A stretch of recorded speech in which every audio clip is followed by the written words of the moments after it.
નમો અરિયંતાણમ, નમો સિદ્ધાણમ, નમો આયર્યાણમ, નમો વજ્જાયાણમ, નમો લોય સૌ સાવણમ, એસો પંચ નમુકારો સૌ પાવપણાસણો, મંગલાહાણમ ચ સૌવેસી પરમમ વૈ મંગલમ. મંગલમ ભગવાન વીરો, મંગલમ ગૌતમ પ્રભુ, મંગલમ સ્થૂલભદ્રાદ્યા, જૈન ધર્મો સ્તુ મંગલમ. પ્રવચનનો વિષય છે શ્રી પાર્શ્વ કથા પાર્ટ 2.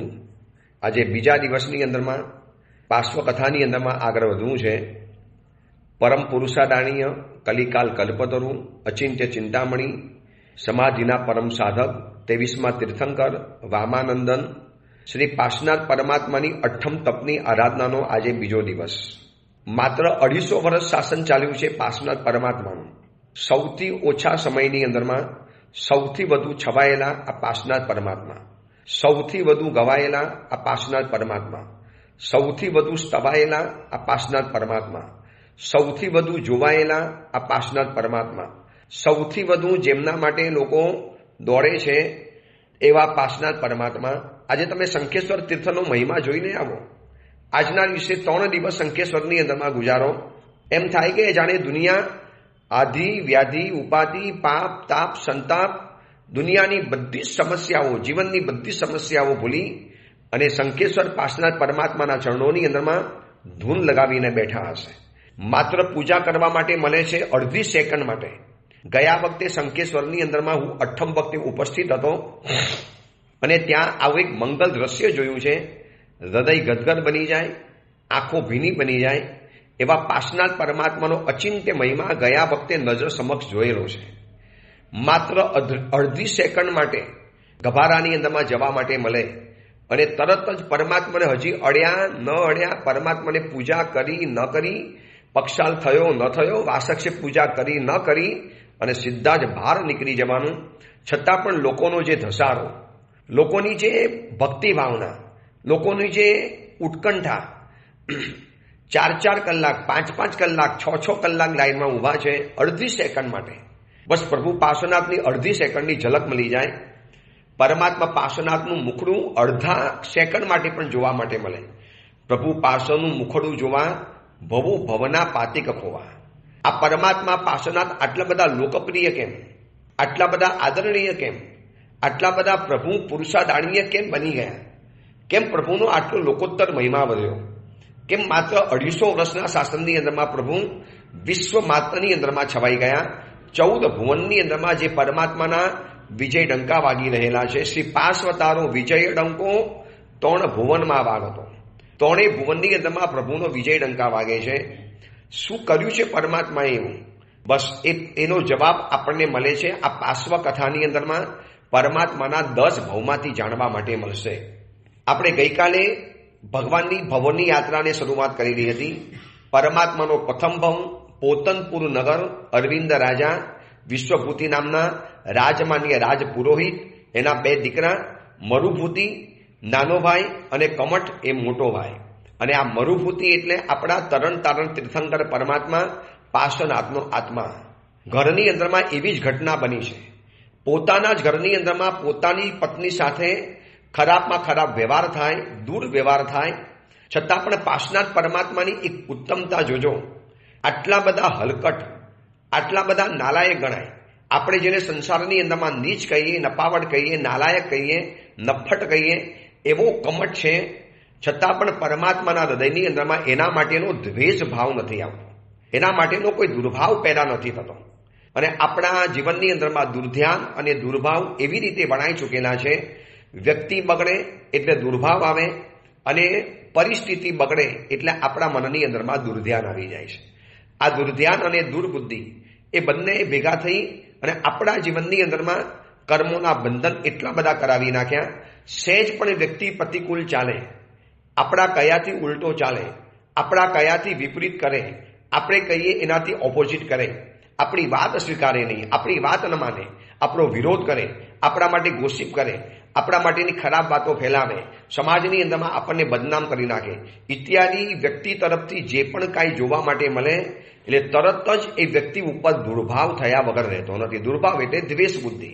જ્યારે આ પાસનાર પરમાત્માને જોજો, પોતાનો સગ્ગો મોટો ભાઈ પોતાની પત્ની સાથે આવી વ્યભિચારની રંગરેલિયા મનાવે છે, પણ એના પ્રત્યે મનની અંદરમાં દુર્ભાવ તો જવા દો, એક નાનકડો અસદભાવ પણ નથી આવતો. ઉલટાની વરુણા કહે છે કમટની પત્ની કે હવે તો કરો, તમે જોઈ લીધું છે. અને છેલ્લે પોતે નથી કહેવા જતા. કેમ? તો કે મારા મોટા ભાઈને જરા શર્મિંદા બનવું પડે, મોટા ભાઈને નીચી નજરે જોવું પડે. આવું કેવી રીતે ચાલી શકે? શું ઉત્તમતાની હદ છે આ મરુભૂતિના આત્માની અંદરમાં. આજે શંકેશ્વરમાં, જીરાવલ્લામાં, અંતરિક્ષની અંદરમાં, શેરીસાની અંદરમાં ઇત્યાદિ અનેક પાસનાર ભગવાનના તીર્થમાં અને એ સિવાયના જ્યાં જ્યાં પણ અઠ્ઠમ છે, જ્યાં જ્યાં પણ આ પ્રવચન તમે સાંભળો છો, જે દેશ વિદેશની અંદરમાં આ પ્રવચન તમે સાંભળતા હો, તો પાસનાર પરમાત્માની મૂર્તિની સામે આજે અપલક નજરે જોયા કરજો. પ્રભુની સામે પાપણ પટપટાયા વગર જોયા કરવાનું. પ્રભુ આવી તાકાત આપ કેવી રીતે લાવ્યા? પ્રભુ આટલી બધી ઉદારતા, આટલી બધી ઉત્તમતા, આટલું વિશાળ હૃદય પ્રભુ આપ કેવી રીતે બનાવી શક્યા? અમે અમારા ઘરની અંદરમાં અમારા પરિવારજનોને માફ કરવા તૈયાર નથી. અને પ્રભુ આપે આપના સંસારી મોટા ભાઈ આટલી હદે આપના જીવનની અંદરમાં બગાડો પેદા કર્યો છે, પણ એના પ્રત્યે સહેજ પણ દુર્ભાવ નહીં આપણા મનની અંદરમાં. પ્રભુ મારા મનની અંદરમાં દુર્ભાવની દુર્ગંધ સતત ને સતત ચાલ્યા કરે છે. આ વ્યક્તિ આવો છે, આ વ્યક્તિ આવો છે, આ વ્યક્તિ મારું બગાડે છે, આ વ્યક્તિ સાથે હું જિંદગીમાં ક્યારે પણ નહીં બોલું. એટલે કદાચ આપણે પાસનાથ બનીએ ત્યારે બનીએ, એની પહેલા આપણે મરુભૂતિ બનવાની જરૂરિયાત છે. મરુભૂતિની પણ જો આંશિક ઉદારતા આપણા જીવનની અંદરમાં આવે, એક માત્ર ઉદારતા, નાનકડો અંશ, તો પણ આપણો સંસાર સમૃદ્ધ અને સુખી બન્યા વગર ન રહે. અરવિંદ રાજા કહે છે કે બોલો શું તકલીફ છે, શેના માટે આવ્યા છો? સાહેબ મારો મોટો ભાઈ જરાક આવું કરે છે, આપ એને જરા સમજાવી દેજો ને સાહેબ, પ્રેમથી સમજાવજો સાહેબ. સાહેબ એની ઉપર ગુસ્સો નહીં કરતા, સાહેબ એને ધમકાવતા નહીં, સાહેબ એને બહુ તકલીફ નહીં આપતા. સાહેબ મોટો ભાઈ છે, ભૂલ કરે, સાહેબ ઘર છે, ઘરની અંદરમાં આવું થયા કરે. અરવિંદ રાજા કહે છે મરુભૂતિ આ તારી ઉત્તમતા છે. તારી જગ્યાની અંદરમાં કોઈ બીજો હોય ને તો મને આવીને એમ કહે સાહેબ ફાંસીએ ચડાવી દો, સાહેબ એને અવડા ગધેડે બેસાડીને ગામમાંથી બહાર કાઢી મૂકો, પણ એક પણ જગ્યાએ તું ફરિયાદ નથી કરતો. મરુભૂતિ આ રીતે સંસારમાં નહીં જીવી શકાય. સાહેબ હું એવો જ છું, મારે કોઈને દુઃખ નથી આપવું. સાહેબ મારા નિમિત્તે કોઈ દુઃખી થાય ને મને એવું નથી ગમતું. વિચારી લેજો, એના આખો સંસાર ઉજાડી બતાવ્યો છે. એની પોતાની પત્ની સાથે જેને વ્યભિચાર કર્યો છે એવી વ્યક્તિ ઉપર પણ આંશિક દુર્ભાવ નથી. અને ઉલટાના રાજાને કહે છે કે સાહેબ જરા એને શાંતિથી સમજાવી દેજો. અરવિંદ રાજા કહે છે ઠીક છે, હું એને મારી રીતે પતાવી દઈશ. અને થોડા દિવસો પછી અરવિંદ રાજાએ કમઠને બોલાવ્યો. ઉદ્ધત છે, અવિનયી છે, અપાત્ર છે, અયોગ્ય છે, અધમતાની ચરમસીમા ઉપર ઉભેલો છે. રાજાને કહે છે બોલો કેમ બોલાવ્યો, શું કામ છે? બેસ, શાંતિથી બેસ. રાજાએ જોયું કે આ વ્યક્તિને શાંતિથી વાત કરવા જેવું નથી. ભલે મરુભૂતિ કહે છે પણ આ વ્યક્તિ અનાડી છે, અયોગ્ય છે, અપાત્ર છે, આની સાથે આવી રીતે વાતચીત ન કરી શકાય. છતાં પણ મરુભૂતિનો આગ્રહ છે માટે પ્રેમથી કહે છે કેવું ચાલે છે ઘરમાં? સાહેબ સરસ ચાલે છે. કોઈ તકલીફ ઘરમાં? નહીં સાહેબ કોઈ તકલીફ નહીં, ઘરમાં બધું સરસ ચાલે. અરે સાહેબ સરસ ચાલે છે. બોલો ને શું તમારે શું કામ હતું? મારા ઘરની તમારે કેમ ચિંતા કરવી પડી? તારે એ વખતે રાજા કહે છે કે તારા પિતાજી મને કહીને ગયા હતા કે મારા દીકરાઓને અવારનવાર પૂછજો કોઈ તકલીફમાં હોય, કોઈ મુશ્કેલી હોય. બોલો કોઈ તકલીફ છે ઘરની અંદરમાં? નાના ભાઈ, એની પત્ની, તારી પત્ની બધા મજાની અંદરમાં છે? સાહેબ મજાની અંદરમાં છે. જ્યારે ઓલો કશું બોલવા તૈયાર નથી એટલે અરવિંદ રાજાએ ધીરેથી પૂછ્યું કે ભાઈ સમાચાર મળ્યા છે કે તું તારા ઘરની અંદરમાં તારા નાના ભાઈની પત્ની સાથે વિચાર કરે છે, આડો સંબંધ રાખે છે. હવે કમઠે પોતાની અસલ જાત બતાવી. અચ્છા, એટલે તમને મરુભૂતિ કહેવા માટે આવ્યો, ફરિયાદ કરવા માટે આવી ગયો? એટલે અમારા ઘરની વાત બધી દુનિયાની અંદર મેં જાહેર કરી નાખી. રાજા કહે છે હું જે પૂછું એનો મને જવાબ જોઈએ. આવું ચાલે છે કે નથી ચાલતું? તું આવું ઘરમાં કરે છે કે નથી કરતો? મને કોણ કહી ગયું, શું કહ્યું મારે જાણવું નથી. અને એ વખતે કમઠ લાજવાના બદલે ગાજે છે. શરમાવાના બદલે તેવર બતાવે છે. રાજાને કહે છે, સાહેબ જો તમારું રાજ્ય તમે સંભાળો, મારું ઘર હું સંભાળું. સાહેબ મારા ઘરની અંદરમાં શું થાય છે, શું નથી થતું, એમાં આપને સાહેબ વચ્ચે પડવાની કોઈ જરૂરિયાત નથી. આપ મોટું આપનું રાજ્ય કા સંભાળો સાહેબ, શું કામ અમારી આ બધી નાની મેટરના વચ્ચે પડો છો? એટલે અરવિંદ રાજા ક્ષત્રિય રાજા હતો. રાજ્યનું એને સંચાલન કરવાનું હતું અને સીધી જ કમટના બોચી પકડી અને 4 ધોલ ઠોકી દીધી. નાલાયક જવાબ સીધા નથી આપતો. એક તો ઘરની અંદરમાં પાપ કરવું છે, ચોરી કરવી છે, ઉપરથી સીના ચોરી કરવી છે, ઉપરથી દાદાગીરી બતાવી છે. કહું એનો જવાબ આપ, કરે છે કે નથી કરતો? સાહેબ જો મારા ઘરની અંદરમાં છે, મારા ઘરમાં હું શું કરું એમાં તમારું રાજ્ય વચમાં ન આવી શકે. તમારું રાજ્ય રોડ ઉપર ચાલે, સીમા ઉપર ચાલે. અમારા ઉપર છે ને આવી બધી દાદાગીરી ન ચાલે સાહેબ. મારા ઘરમાં હું શું કરું, ઘરનો વડીલ છું, મારા ઘરમાં મોટો છું, મારે જે થાય એ કરું. અને રાજાનો ગુસ્સો ફાટ્યો. મરુભૂતિ ઘણું કહેતા હતા કે સાહેબ શાંતિથી પતાવી દેજો, પણ અરવિંદ રાજાએ લાગ્યું કે આ માણસ શાંતિથી સમજે એમ નથી, આ નાલાયક છે, નપાવટ છે. મરુભૂતિ સમજતો નથી. મરુભૂતિ ઉત્તમતાની ચરમસીમા ઉપર બેઠેલા છે, એટલે આને ખ્યાલ નથી આવતો. અને રાજાનો ગુસ્સો વિફર્યો.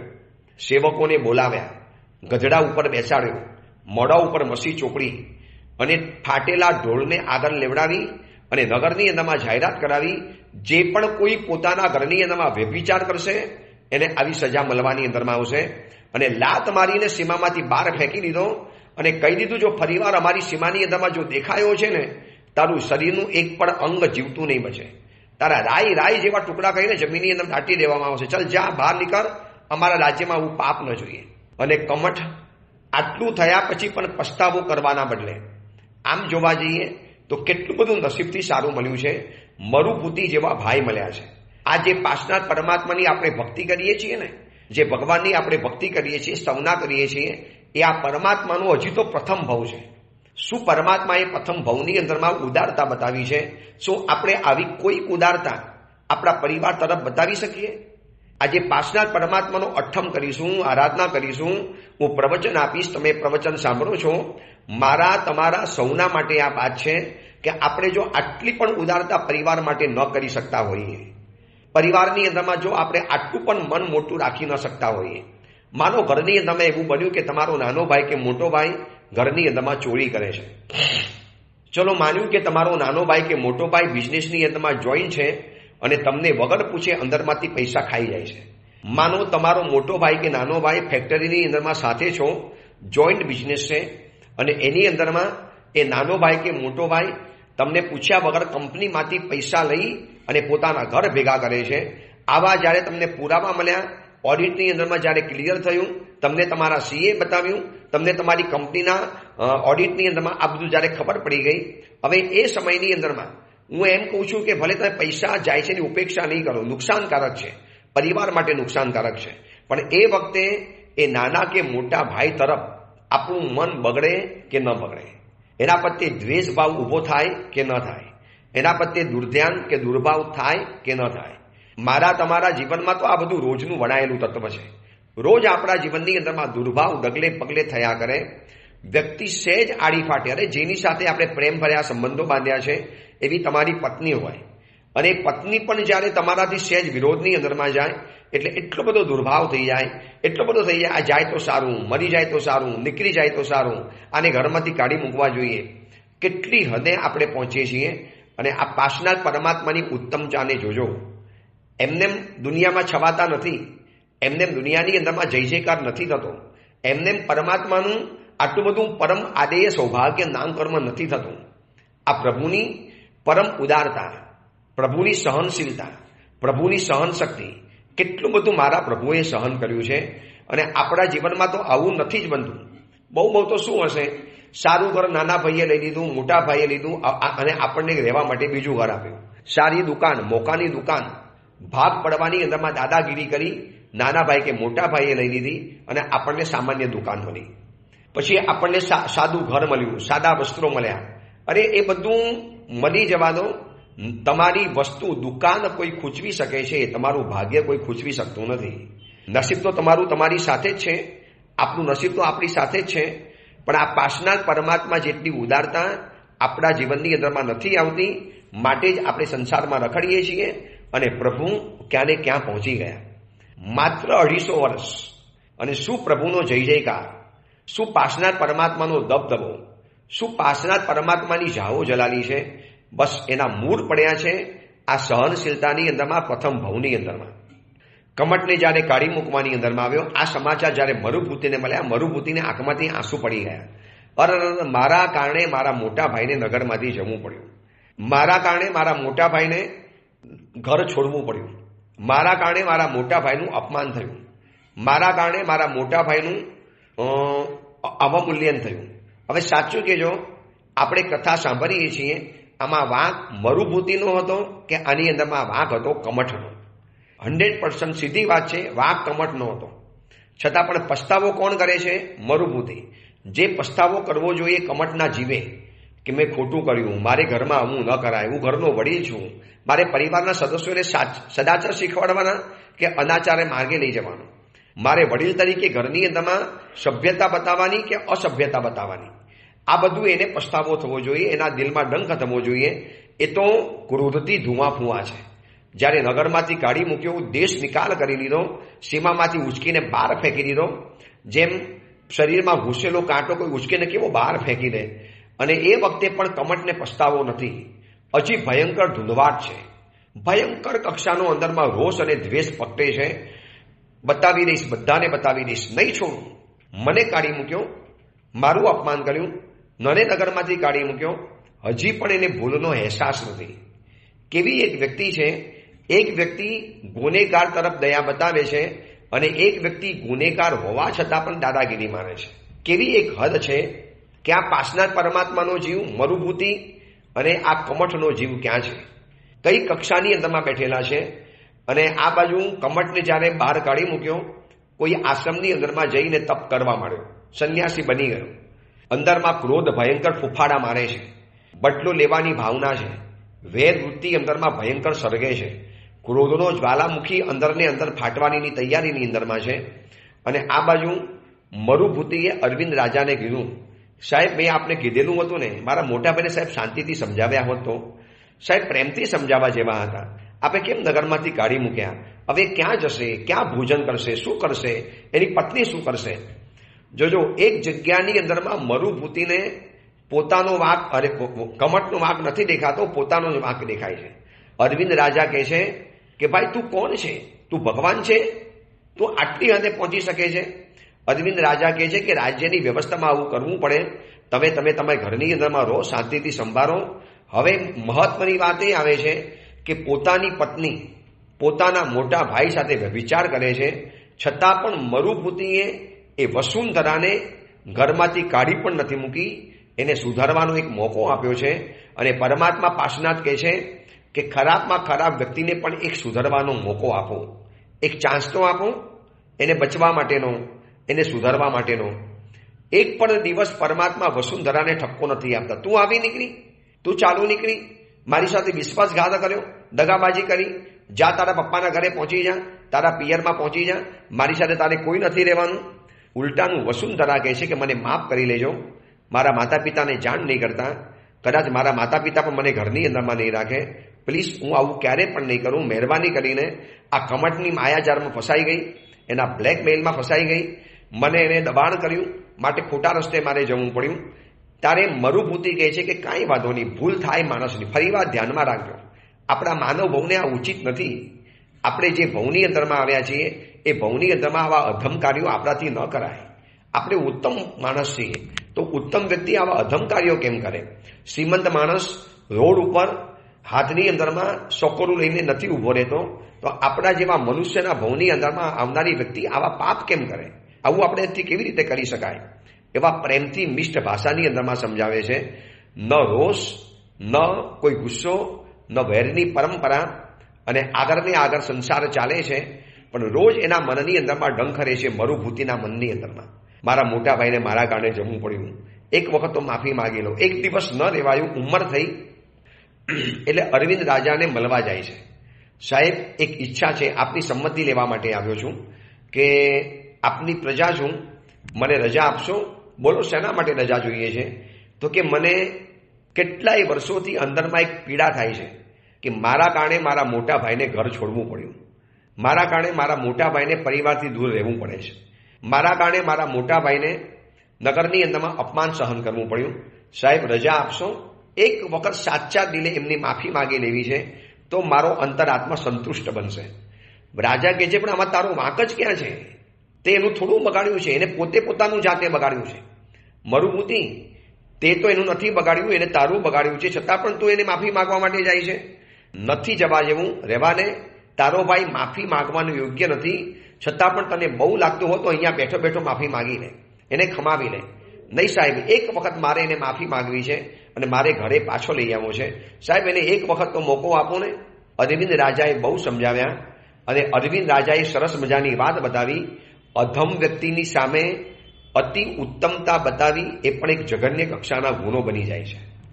જે વ્યક્તિ અધમ જ છે, જે વ્યક્તિ સાવ ગમાર છે, ગામનો ઉતાર છે, છેલ્લા કક્ષાની અંદરમાં જઈને બેઠેલો છે, એવી વ્યક્તિની સામે આટલી બધી ઉદારતા ન બતાવાય.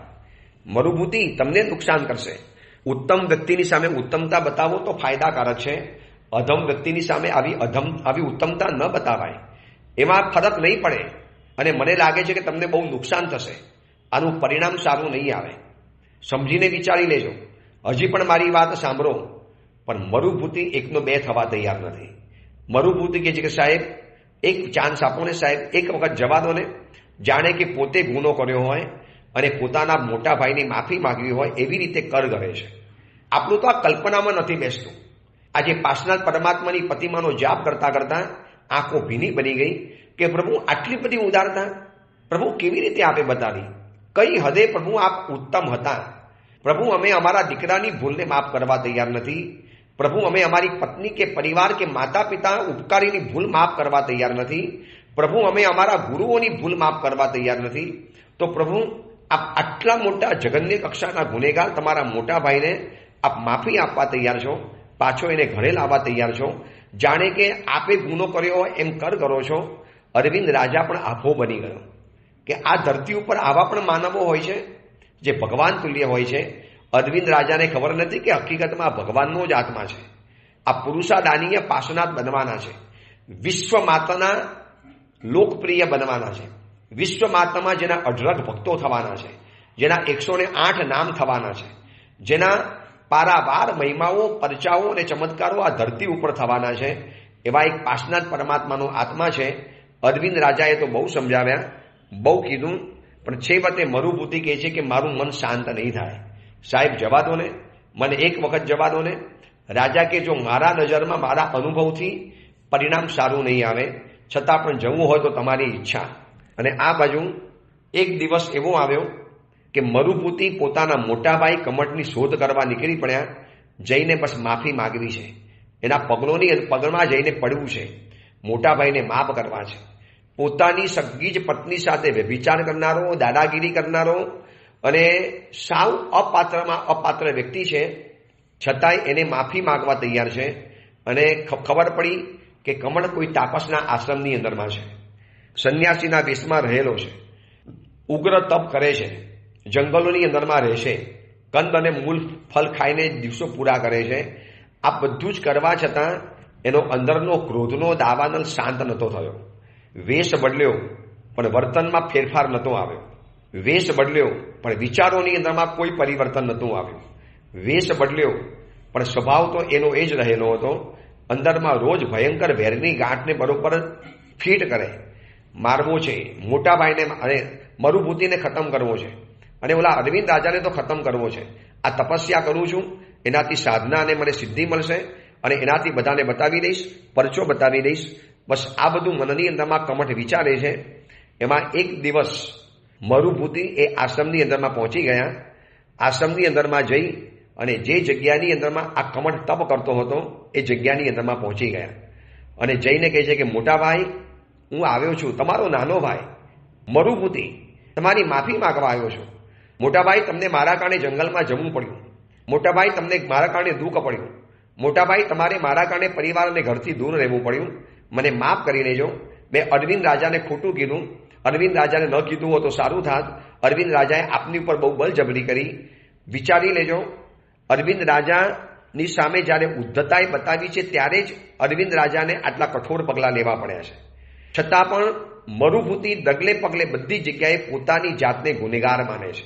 મારા કારણે જ થયું, મેં જ આવું કર્યું, મારા નિમિત્તે જ આવું થયું.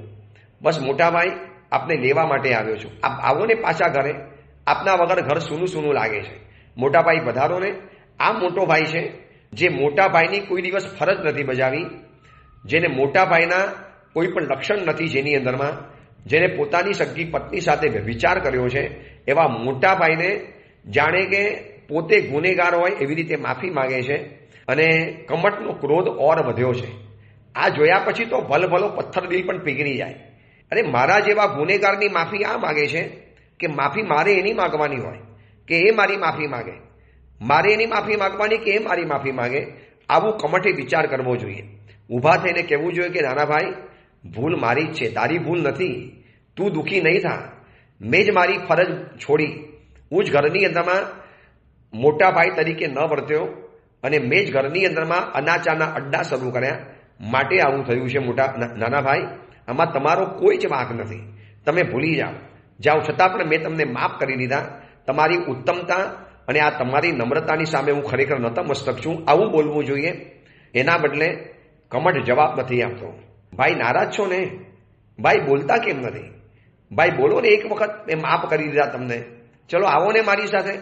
જેમ જેમ મરુભૂતિ શબ્દ બોલે છે એમ એમ કમઠનો જ્વાલામુખી ઓર ફાટે છે, ઓર ધગધગે છે. આમ જ્વાલામુખી ફાટવાની તૈયારી ઉપર છે. હાથ બરોબર ભીડે છે. શરીરને તંગ બનાવી દીધું છે. જડબું તંગ બનાવ્યું છે. આંખોની અંદરમાં લાલાશ ઉપસી આવી છે. કપાળ ઉપર નસ ઉપસી આવી છે. ભયંકર રીતે દઢતા ભરીને ક્રોધને કાબૂમાં કરવાની કોશિશ કરે છે, પણ જ્વાલામુખી ફાટ્યો. અને આ બાજુ પરમ શાંત, પરમ વિનય, સજ્જનતા શિરોમણી એવા મરુભૂતિ સીધા જ કમઠના પગમાં પડી ગયા. બે પગ પકડીને કહે છે કે મોટા ભાઈ માફ કરી દો. રડતા જાય છે, આંસુથી પગનો પક્ષાલ કરે છે. કમઠે આ ન જોયું કે ગુનેગાર હું છું. કમઠે એ ન જોયું કે મરુભૂતિનો કોઈ ગુનો નથી. કમઠે એ ન જોયું કે ઘરની અંદરમાં વ્યભિચાર મેં કરેલો. કમઠે એ ન જોયું કે છતાં પણ મને નાના ભાઈએ માફ કરી દીધો છે.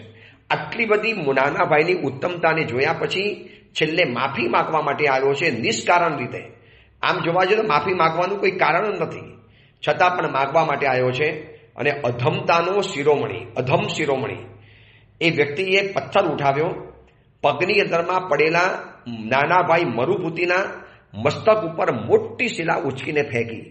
એવી શિલા ફેંકી, આવું કૃત્ય તો કદાચ દુનિયાનો રાક્ષસ પણ ન કરે. પગમાં પડેલા મોટા ભાઈને, નાના ભાઈને પ્રેમથી ભેટવા જોઈએ, પ્રેમથી છાતીએ વળગાડવો જોઈએ અને એમ કહેવું જોઈએ કે નાના ભાઈ, ગુનેગાર તો હું છું. હું તમારી માફી માગું છું કે મેં ઘરની અંદરમાં આવું કર્યું. એના બદલે લાજવાના બદલે ગાજે છે. પથ્થર ઉચકીને ફેંક્યો છે મસ્તક ઉપર, મરુભૂતિના મસ્તક ઉપર.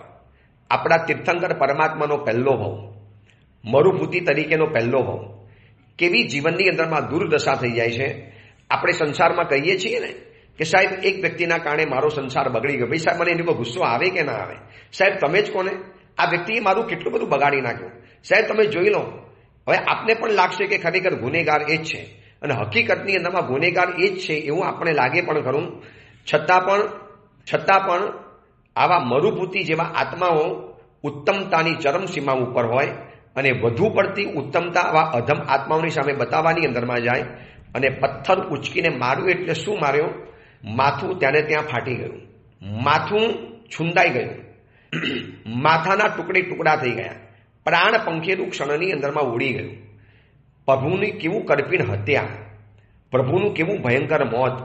મેં તમને કાલે કીધું ને, 10 ભવમાંથી 4 ભવ દેવલોકના છે, 4 ભવ મનુષ્યના છે, 1 ભવ તિર્યન ગતિનો છે અને 1 ભવ તીર્થંકર તરીકેનો ભવ. 10 ભવ, અને એમાંથી 4 ભવની અંદરમાં પરમાત્માની હત્યા થઈ છે. 4 ભવની અંદરમાં પરમાત્માને મારી નાખવામાં આવ્યા છે. પરમાત્માનું ખૂન થયું છે અને એક 5મા ભવની અંદરમાં ખૂન કરવાની કોશિશ થઈ છે. આટલું બધું વીત્યું છે ભગવાન ઉપર, પણ પરમાત્માએ સહન કર્યું. ભગવાને ક્યારેય પણ દુર્ધ્યાન નથી કર્યું, દુર્ભાવ નથી કર્યો. એક વખત ખાલી નાનકડું દુર્ધ્યાન થઈ ગયું અને શું થાય છે? દુર્ધ્યાન કરતા કરતા શું મળ્યું?